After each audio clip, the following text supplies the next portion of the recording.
আমাদের আমন্ত্রণে সাড়া দেওয়ার জন্য। আমার নাম সারাবিল ফারুক সফল। এখানে এশিয়া প্যাসিফিক ইউনিভার্সিটিতে ভিজুয়াল ইফেক্টসে পড়াশোনা করছি। আসলে আজকে শেয়ার করবো আসলে আমাদের স্টুডেন্টদের রিয়ালিটি মালয়েশিয়াতে, আর তার সাথে আসলে আমাদের জুলাইয়ের অভিজ্ঞতা।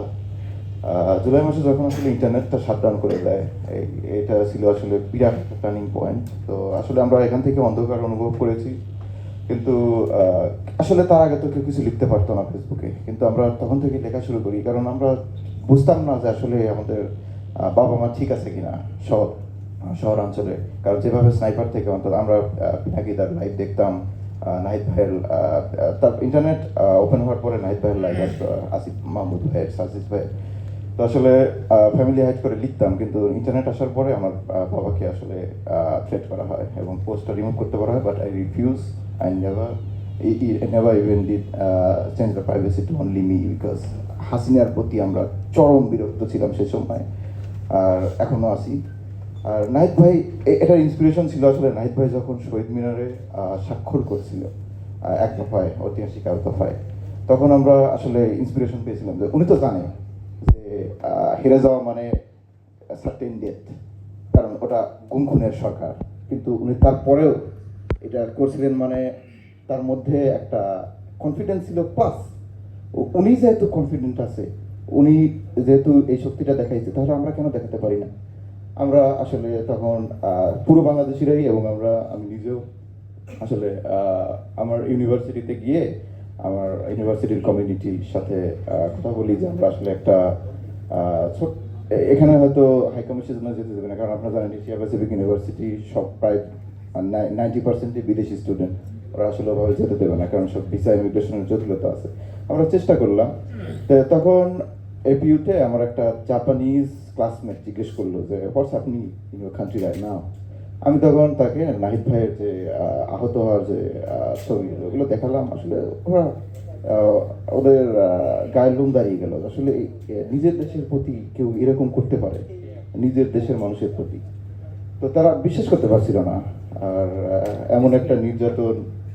তো তারপর থেকে স্লিপলেস নাইট কাটছে অনেক দেশে, লাইভ ভায়োলেন্স আমরা দেখতাম।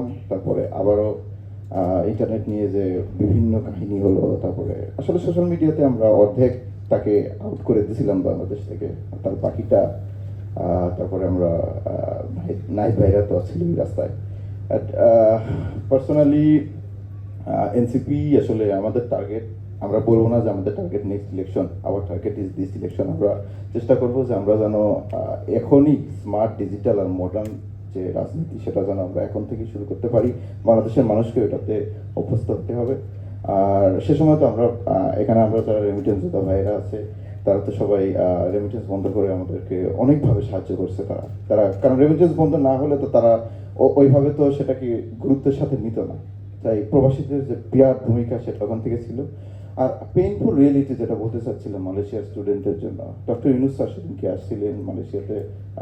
মালয়েশিয়ার শিক্ষামন্ত্রীর সাথে হয়তো আলোচনাও করছেন, কারণ অনেক দেশের মালয়েশিয়াতে গ্র্যাজুয়েশনের পর গ্র্যাজুয়েশন প্লাস ভিসা একটা প্রোগ্রাম আছে, যেটাতে 1 বছর তারা মালয়েশিয়াতে স্টে করার সুযোগ দেয়। আনফর্চুনেটলি বাংলাদেশিদের জন্য এটা উন্মুক্ত না, অনেক দেশের জন্য উন্মুক্ত, যেটা বাংলাদেশিদের জন্য না। ডক্টর ইউনুস স্যার সেটা বলছে, কিন্তু আসলে এটা আরেকটু জোর দেওয়া প্রয়োজন বলে মনে করি, কারণ এটা আমাদের দেশের জন্যই ভালো হবে। এটা মালয়েশিয়া থেকে বড় অঙ্কের একটা রেমিটেন্স যাবে, আর অনেক বাংলাদেশি ভালো একটা ডিগ্রি নেবার পরে একটা হোয়াইট কলার জব করতে পারবে। সো এই সুযোগটা না থাকা আসলে পার্সোনাল লস নয়, এটা একটা ন্যাশনাল লস। তাই আমাদের ডিউটি স্কিল ইউজ করে আসলে বড় একটা চেঞ্জ আনা।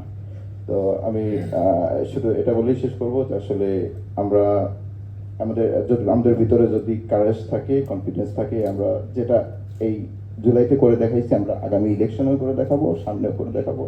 আমি আসলে পার্সোনালি এনসিপির হয়ে কাজ করতে চাই যদি নাহিদ ভাই সুযোগ দেন, কারণ আমি আসলে রাস্তায় মাঠে নাম থাকতে পারবো না, কিন্তু যেহেতু ভিএফএক্স এ কাজ করি, আমি বিভিন্ন রকমের মিডিয়া সেলে বিভিন্ন কন্টেন্টে হেল্প করতে পারবো। তো আসলে এটা বলে আমি শেষ করতে চাই। অসংখ্য ধন্যবাদ আমাদের মোহাম্মদ সারোয়ার ভাইকে, চমৎকারভাবে স্টুডেন্টদের পক্ষ থেকে যে বিষয়গুলো আপনি তুলে ধরেছেন। এবং আপনার অভিজ্ঞতা শেয়ার করেছেন, অসংখ্য ধন্যবাদ। আচ্ছা, এখন আমরা আমাদের কিছু প্রবাসী ভাইদের কথা শুনবো, যারা বিভিন্ন কাজ করছেন বা বিভিন্নভাবে আছেন। এর মধ্য থেকে আমি অনুরোধ করবো আমাদের মোহাম্মদ জাকির ভাইকে। মোহাম্মদ জাকির ভাই, আপনি আপনার অভিজ্ঞতা আমাদের সাথে শেয়ার করুন।